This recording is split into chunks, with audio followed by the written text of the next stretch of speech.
ధర్మం అనే పదాన్ని ఈ 10 రోజుల్లోనూ చాలాసార్లు వాడుతుంటాను. ఈ 10 రోజులలో ధర్మాన్ని గురించిన ఏ చర్చ వచ్చినా అది సార్వజనీన ధర్మం, అందరికీ ఒకేలాగా వర్తిస్తుంది అని అర్థం చేసుకోవాలి.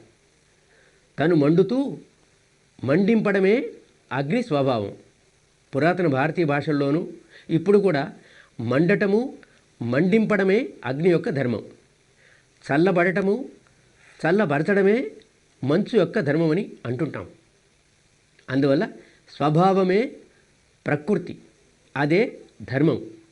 దాన్నే ధర్మమని పిలవాలి. నాలో కోపం చెలరేగితే నన్ను వ్యాకులపరచడమే దాని స్వభావం. కోపం హిందువుకు వచ్చినా ముస్లింకి వచ్చినా దానిపై ఏ లేబుల్ వేస్తాను చెప్పండి? కోపం కోపమే తమ్ముడు. కోపం వల్ల వచ్చిన వ్యాకులత కూడా హిందూ వ్యాకులత, ముస్లిం వ్యాకులత.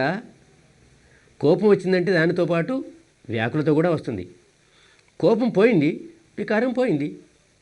మనసు నిర్మలమై ఎంతో శాంతిని అనుభవిస్తుంది, ఎంతో సుఖశాంతులు లభిస్తాయి. అప్పుడు దానికి ఏ లేబుల్ తగిలిస్తాం?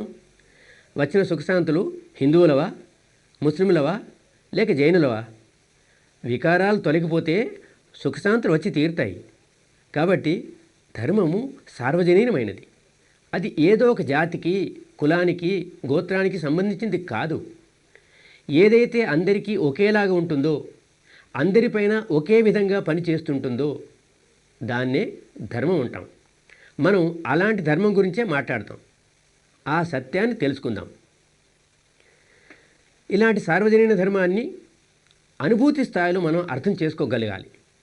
ప్రకృతి ధర్మం ఏదో దాని ప్రకారం మనం మలుచుకుంటూ పోతే ధర్మవంతులమైనామన్న మాటే.